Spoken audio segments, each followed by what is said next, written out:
이제 오늘은 특세 주제가 되는 말라기 3장을 중심으로 해서 내가 너를 보내리라. 도대체 이 주제 속에 어떤 시대적 소명과 또 개인적인 순종해야 될 과제가 있을까를 헤아려 보도록 하겠습니다.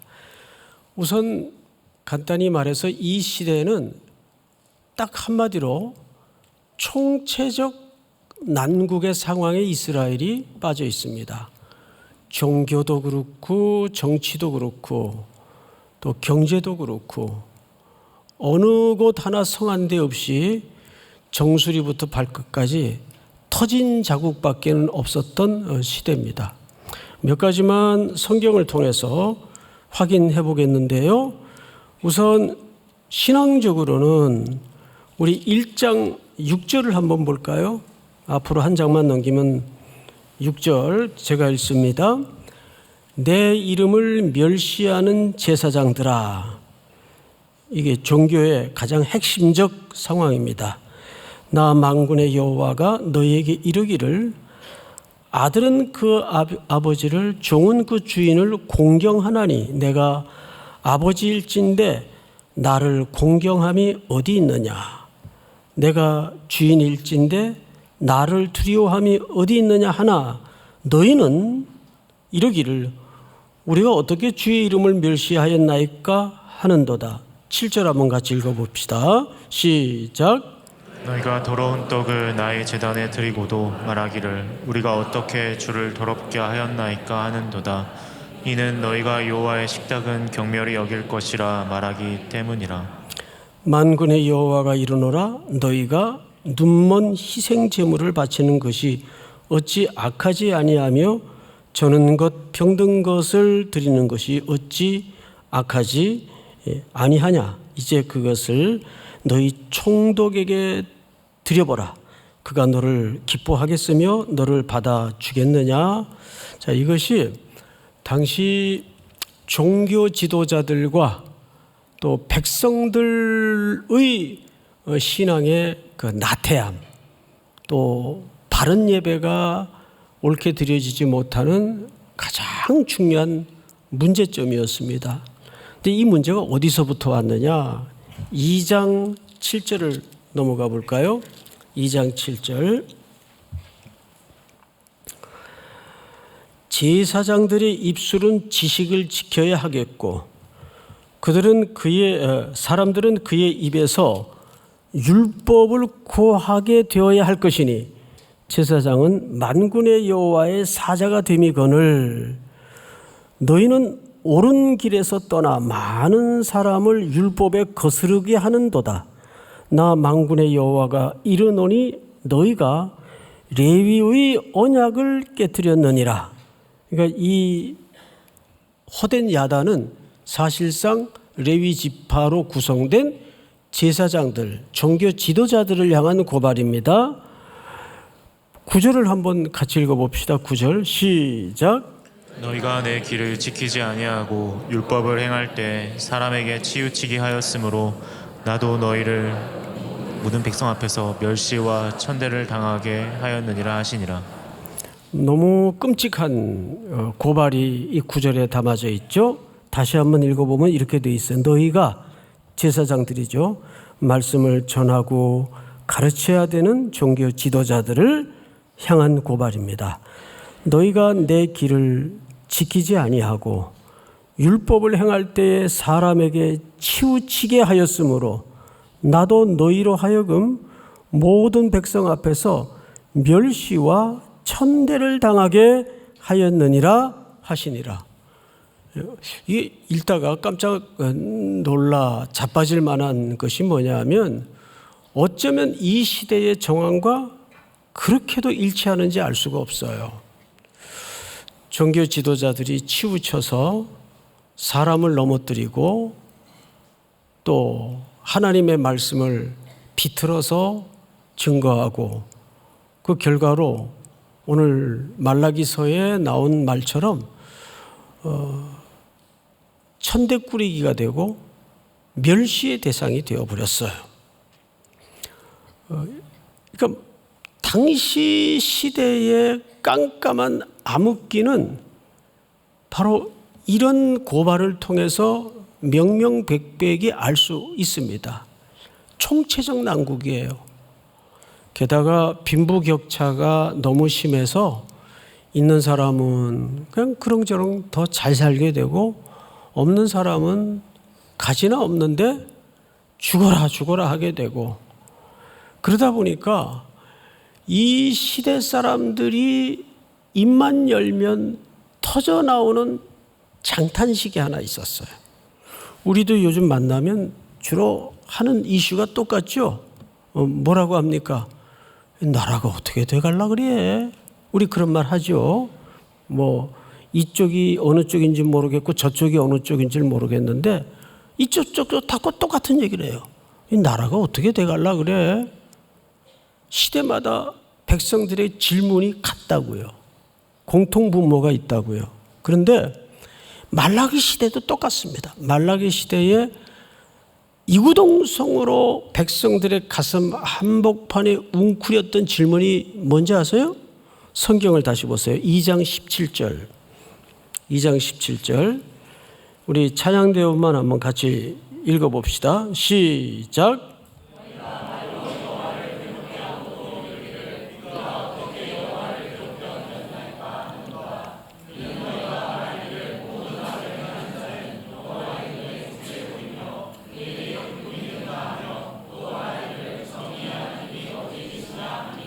네, 17절 끄트머리에 보면 사람들은 결국 전부 이 말을 해요. 이 시대가 정말 하나님의 정의가 있는 거야? 정의의 하나님은 어디 계신 거야?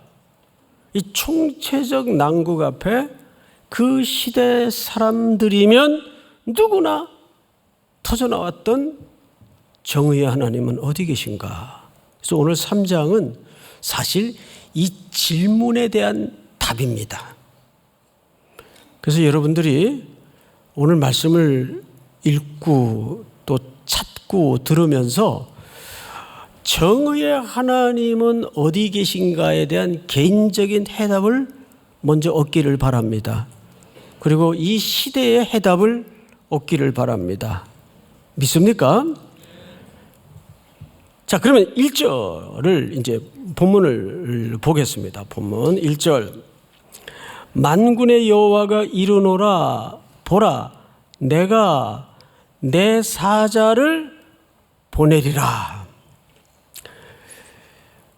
또 내가 보라, 내가 내 사자를 보내리니 그가 내 앞에서 길을 준비할 것이요, 너희가 구하는 바 주가 갑자기 그의 성전에 임하시리니 곧 너희가 사모하는 바 무슨 사자가 임하실 것이라?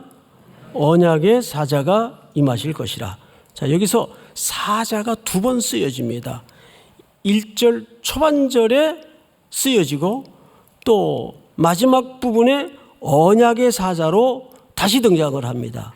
그런데 우리가 이렇게 성경을 읽다 보면 그냥 똑같은 사자니까 동일 인물이구나 이렇게 이해할 수 있는데, 초반절에 나오는 사자와 끄트머리에 등장하는 언약의 사자는 다른 인물입니다. 그래서 그런 착시 현상을 걷어내고 이제 설명을 들어가면서 이 두 존재의 정체에 대해서 소개를 드릴 겁니다. 자, 2절을 한번 볼까요? 2절. 그가 임하시는 날을 누가 능히 당하며 그가 나타나는 때에 누가 능히 서리요, 그는 금을 연단하는 자의 불과 표백하는 자의 잿물과 같을 것이라. 이것은 언약의 사자가 임할 때, 여기서 언약의 사자는 약속하신 사자, 약속의 사자라는 의미로서 메시아를 뜻합니다. 즉 오실 누구를 의미하죠? 오실 그리스도를 의미합니다. 근데 그분이 오셔서 두 가지를 하세요. 첫 번째는 금을 연단하는 정화의 역할을 하실 것이고, 두 번째는 잿물로 표백하는 자와 같이 모든 더러움을 씻는 또 정화의 역할을 할 겁니다. 우리를 사실상 깨끗하게 하기 위해서 이 땅에 오시는 거예요. 금을 연단하는 자처럼 표백하는 자의 잿물과 같이. 그러면 이 깨끗게 하시는 과정 앞에 반드시 전제하시는 게 있어요. 깨끗게 하기 위해서 반드시 전제하시는 게 뭐냐 하면, 얼룩을 있는 채로 없다고 쳐줄게 이렇게 하시는 게 아니라 그것을 없이 하는 심판을 하십니다. 이분은 심판주로 오시는 거예요.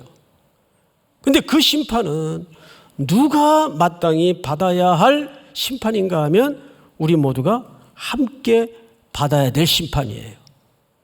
근데 그 언약의 사자가 오셔서 우리를 대신해서 그 심판을 받으십니다. 십자가에 못 박히셔서 보혈의 피를 흘려주시고, 그 피로 우리는 흰눈처럼 양털처럼 동이 서에서 먼 것처럼 우리를 깨끗게 하십니다. 그것이 뭐예요? 금을 연단한 것처럼, 표백하는 자가 잿물로 깨끗이 하는 것처럼 예수의 피밖에 없음을 믿습니다. 여러분, 이 세상의 수많은 다양한 공고한 문제들을 이런 시각으로 저런 해석으로 설명할 수 있지만 시대의 답은 예수의 피밖에 없어요. 그리스도의 공로로 깨끗해지는 일 외에는 이 시대는 답이 없습니다. 지금 세상이 어느 세상인데 그런 고리타분한 얘기를 해. 맞습니다. 사람들이 누구도 기대하지 않는 방법으로 이 시대는 아무리 문명천지의 세상일지라도 예수의 피밖에는 시대의 답이 없습니다.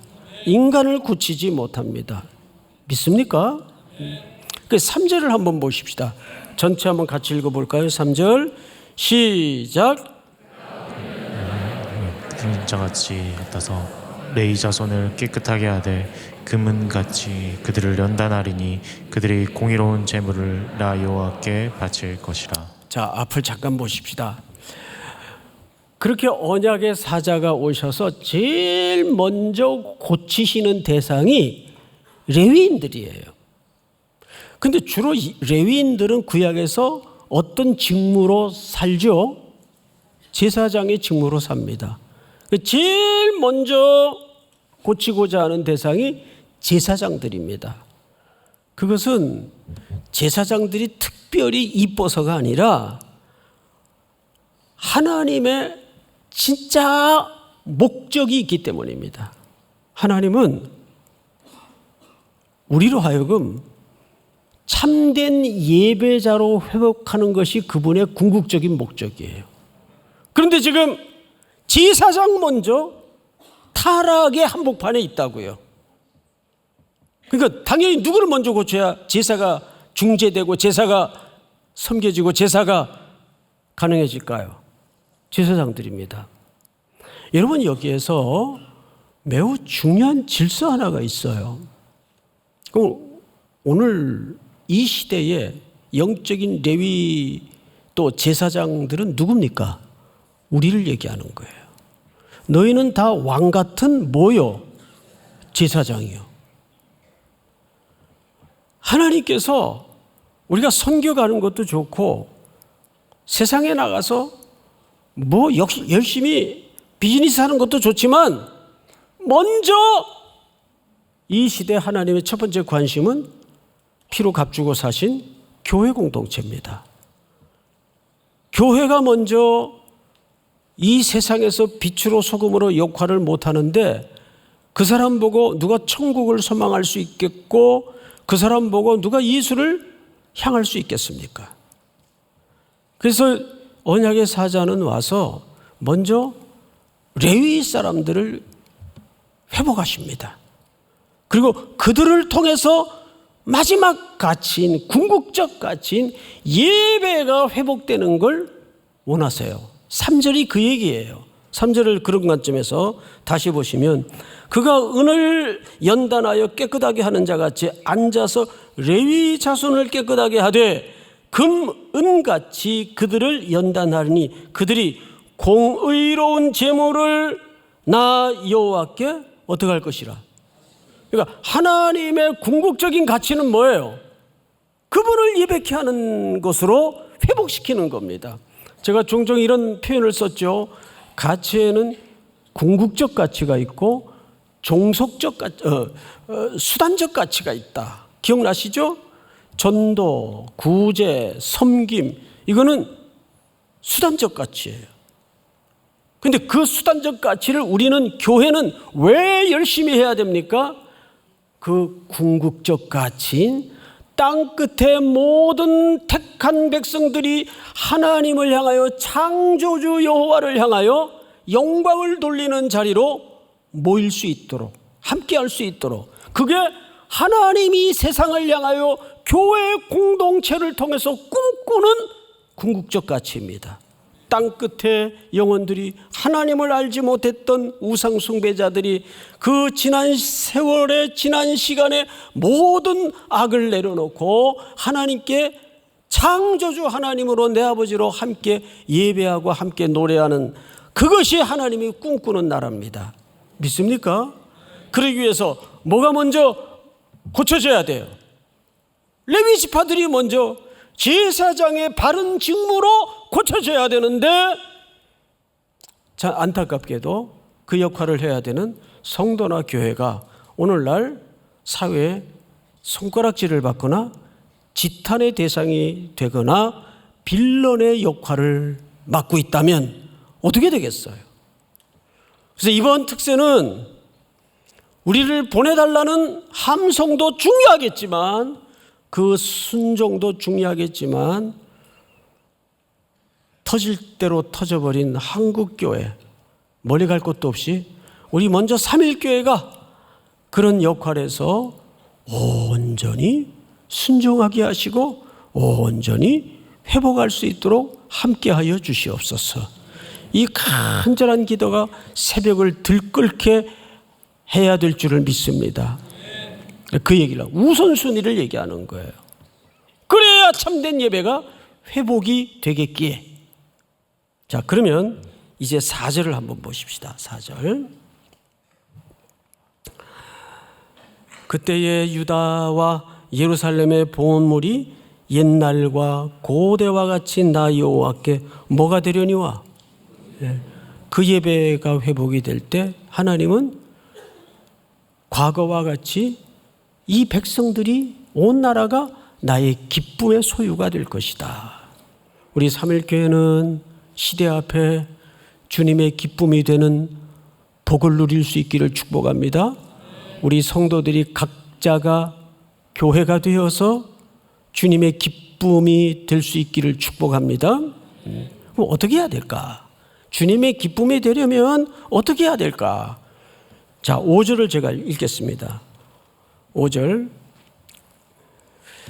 내가 심판하러 너에게 임할 것이라. 자, 여기 내가 뭐하러? 심판하러, 미시파트라는 말을 썼어요. 그런데 지금 열거하고 있는 이 구절들은 무슨 질문으로부터 시작을 했습니까? 정의의 하나님은 어디 있는가의 질문으로부터 시작을 했어요. 근데 정의라는 말이 사실은 미시파트예요. 그러고 보면 지금 계속되는 이 열거된 본문들은 정의의 하나님은 어디 있는가에 대한 계속되는 하나님의 답변입니다. 하나님은 먼저 이 세상을 심판하러, 5절을 보시면 이렇게 되어 있어요. 내가 심판하러, 정의의 하나님에 대한 질문의 답입니다. 너희에게 임할 것이라. 점치는 자에게와 간음하는 자에게와 거짓 맹세하는 자에게와 품꾼의 삭세에 대하여 억울하게 하며 과부와 고아를 압제하며 나그네를 억울하게 하며 나를 경외하지 않은 자들에게 속히 증언하리라. 그러니까 정의의 하나님은 어디 있는가라는 세상의 아우성 앞에 하나님은 뭘로 먼저 답변을 주세요? 똑같은 단어를 써서 미슈파트, 즉 내가 심판하러 이 말이니. 근데 그 심판에 열거된 항목들을 보세요. 사회 정의에 대한, 사회 약자들에 대한 하나님의 심판이에요. 요즘 뭐 선거 얘기하고 싶지 않지만 선거 과정에서, 그러고 보니까 내일 모레 선거네요, 그죠? 예. 선거 과정에서 참 불편한 언어들, 표현들, 단어들이 무작위로 쏟아집니다. 이런 걸 느꼈어요. 믿는 세상이나 믿지 않는 세상이나 이거 구분할 필요 없어요. 인간이 인간을 폄하하고 계층 간의 갈등을 조장하고 갈라치기 하고 하는 모든 밑바닥에 모아서 본질을 딱 하나 끄집어내라면 그 원인이 어디 있는지 아세요? 하나님을 경외함이 사라질 때 이런 세상이 옵니다. 인간의 그 끝모를 교만의 밑바닥에 숨어있는 근본적인 원인은 하나님을 경외함이 사라졌기 때문입니다. 하나님을 경외한다는 게 뭐죠? 하나님을 경외한다는 말이 종교 열광주의자들처럼 뭐 종교 행위를 더 씌우고 더 열심히 하고 그게 하나님을 경외하는 걸까요? 그거 말라기서에서 하나님이 이렇게 얘기했어요. 너희들이 가져다 주는 예물 내가 싫다. 더 끔찍한 말씀으로 말라기서는 닫아지죠. 누가 이 성전문 좀 닫았으면 좋겠다. 이게 말라기에 나와 있는 내용이에요. 누가 이 성전문 좀 닫자. 그게 하나님을 경외하는 게 아니라, 하나님을 경외한다는 것은 겸손하게 먼저 내가 그 하나님 앞에 여지가 없는 죄인이며 본질이 죄덩어리며 예수 그리스도의 피의 공로를 입지 않고는 하나님 앞에 고개를 들 수 없는 악한 존재임을 고백하여 면목 없는 마음으로 언제나 주님의 긍휼과 주님의 자비 앞에 설 줄 아는 태도를 말합니다. 그게 하나님을 경외하는 거예요. 그런데 어떻게 인간을 멸시하고 조롱하고 폄하하고 계층 간에 무슨 계급이 존재하는 것 마냥 편가르고 이런 소리들을 아무리 선거라고 해서 상대 진영에다가 하는 것은 그건 아닙니다. 그건 이쪽 저쪽의 진영을 떠나서 근본적인 밑바닥의 원인이 하나님을 경외함이 사라졌기 때문입니다. 이건 안 믿는 자에게는 해당되는 말이 아닌 것이 아닙니다. 성경은 인류에게 주신 책이지 믿는 자에게만 준 책이 아니라는 걸 잊지 마십시오. 십계명은 모든 인류에게 보편적 가치지 믿는 자만 지켜야 되는 덕목으로 십계명을 주신 게 아니란 말이에요. 믿습니까? 그래서 우리가 조금이라도 피조물로서 하나님의 자녀로서 하나님을 경외함이 있다면 인간을 무시할 수가 없어요. 나도 저 자리에 있었구나. 나도 불쌍히 여김을 받은 존재인데 겸허해질 수밖에 없는 겁니다. 멀리 누구 쳐다볼 거 없이 나 자신을 보면 돼요. 나 자신. 자, 성경을 다시 보십시다. 마지막 6절 다 같이 시작. 나 여호와는 변하지 아니하나니 그러므로 야곱의 자손들아 너희가 소멸되지 아니하느니라. 나 여호와는 변하지 아니하나니. 그러니까 우리에게 어떤 가능성이나 우리에게 어떤 여지가 있어서가 아니라 하나님이 우리를 향하여 일양 비쁘셔서 성실하셔서 그분의 자비는 무궁하셔서 우리가 진멸되지 않는 겁니다. 믿으십니까? 소멸되지 아니하나이다. 자, 우리 이제 이 말라기의 이야기를 신약으로 좀 끌고 와서 누가복음 7장을 좀 띄워주세요. 잘 보세요. 기록된 바 말라기서를 인용한다 그 말이에요. 내가 내 사자를 네 앞에 보내노니 그가 네 앞에서 네 길을 준비하리라 한 것이 이 사람에 대한 말씀이라. 누굴까? 28절 시작. 내가 너에게 말하노니 여자가 낳은 자 중에 요한보다 큰 자가 없도다. 그러나 하나님의 나라에서는 극히 작은 자라도 그보다 크니라 하시니. 27절을 다시 돌려주세요. 기록된 바 보라 내가 내 사자를 네 앞에 보내노니 그가 네 앞에서 네 길을 준비하리라. 그러면 말라기 3장 1절에 나왔던 초반절에 내 사자는 세례 요한을 얘기하는 거예요. 맞죠? 세례 요한을 가리키는 겁니다. 근데 세례 요한이 누구의 길을 예비하기 위해서 먼저 오셨습니까? 예수님의 갈 곳, 할 일을 위해서 먼저 오신 겁니다. 그럼 뒤에 언약의 사자는 누구를 가리킨다고 했죠? 예수 그리스도를 가리키는 거예요. 그래서 이제 한 가지 알았어요. 그러니까 내가 내 사자를 이라고 할 때 이 사자는 예수님과 동일 인물로서의 사자가 아니라 예수님의 할 일, 갈 길을 미리 가서 준비하는 사자로서의 세례 요한을 얘기하는 거였구나. 이제 접수가 됐어요. 자, 그런데 또 하나 9장 52절을 띄워주세요. 사자들을 앞서 보내심에 그들이 가서 예수를 위하여 준비하려고 사마리아인의 한 마을에 들어갔더니 여기서도 누구를 보냈다고 그랬어요? 사자를 보냈어요. 7장에서는 그 사자가 요한인 줄 알았어요. 그런데 9장에서는 사자들을 앞서 보내심에 그들이 가서 예수를 위하여 준비하려고. 그럼 여기서 사자는 누구예요? 여기 사자는 세례 요한이에요? 예수님의 제자들이죠.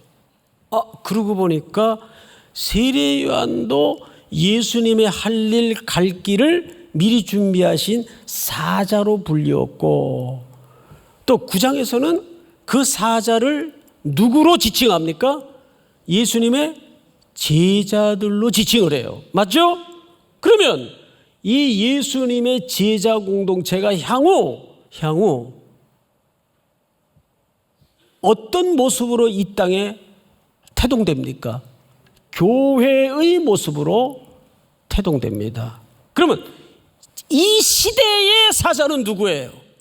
오늘날 교회 공동체를 얘기하는 거예요. 자, 53절을 볼까요? 예수께서 예루살렘을 향하여 가시기 때문에 그들이 받아들이지 아니하는지라. 그러니까 여기에 등장하는 사자는 예수님이 갈 길, 할 일을 위해서 미리 보내어졌던 당시 예수님과 함께했던 제자 공동체를 뭐라고 불리었다? 사자로 불리었다. 구약에서는 마지막 선지자인 세례 요한이 예수님 할 일, 갈 길을 위해서 미리 오신 사자였다.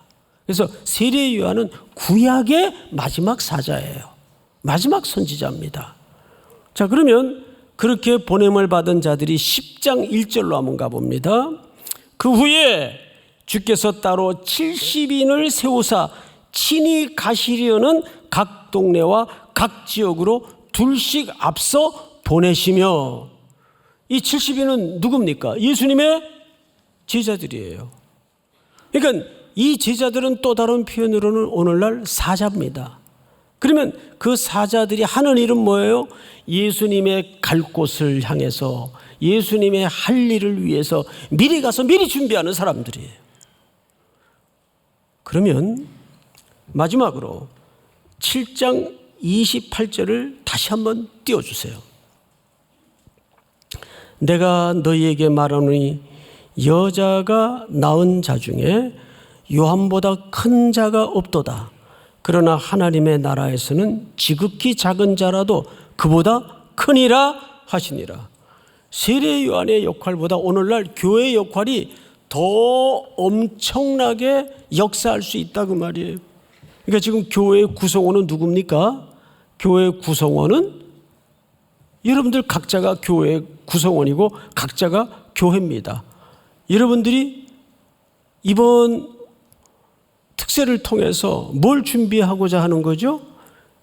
주님의 가야 될 곳에 주님이 하시고 싶은 일에 먼저 가서 먼저 준비하는 거예요. 그럼 거기서 마지막 질문입니다. 거기서 누구를 만날까요? 거기서 누구를 진장을 만날까요? 간사를 만날까요? 거기서 주님을 만나는 겁니다. 땅끝에서 주님을 만나리. 이 가사처럼 거기서 주님을 만날 거예요. 그러기 위해서는 먼저 우리의 예배와 우리의 삶이 빛으로 소금으로 잘 준비되어야 됩니다. 그래서 이 혼돈한 어디가 길인지 모르는 세상에 주님의 길을 곧게 하고 주님의 길을 준비하고 그 땅끝에서 주님께서 잃어버렸던 영혼들이 예수의 피의 공로로 돌아와 함께 손들고 그분을 노래하고 그분을 찬양하는 꿈같은 기적의 현장을 경험하는 저와 여러분들이 될 수 있기를 축원하고 축복합니다. 우리 다 일어나십시다. 땅끝에서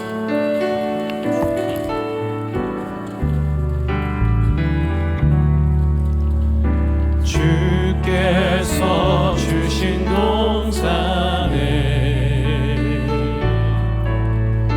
땀 흘리며 씨를 뿌리며 내 모든 삶을 드리리. 날 사랑하시는 내 주님께 바람 앞을 가리고 내 육체는 세잔해져도 내 모든 삶을 드리니 내 사모하는 내 주님께 땅끝에서 주를 만나리. 땅끝에서 주님을 맞으리. 주께 열매 가득한 곳 땅끝에서 주님을 배우리. 주께 열매 가득한 곳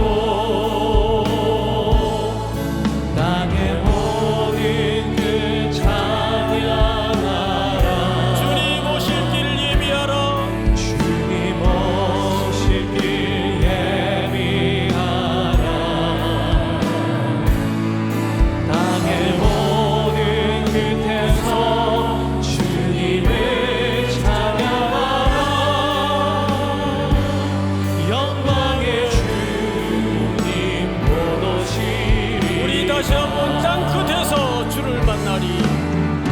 땅끝에서 주님을 맞으리. 주께 열매 오른손 높이 들고 찬양합니다. 땅끝에서 주를 배우리. 땅끝에서 주님을 배우리. 주께 열매 가득한 곳 땅의 모든 끝 찬양하라.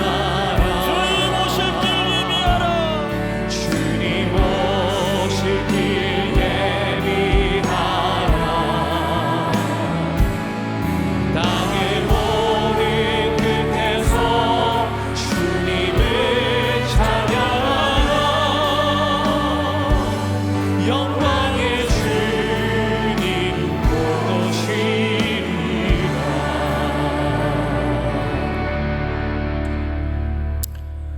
땅 끝에서 주님을 배움는 날을 소망하며 저문을 나서는 사랑하고 사랑하는 주의 백성들, 성부와 성자와 성령의 교통하심이 이제로부터 영원까지 함께 있을지어다. 아멘.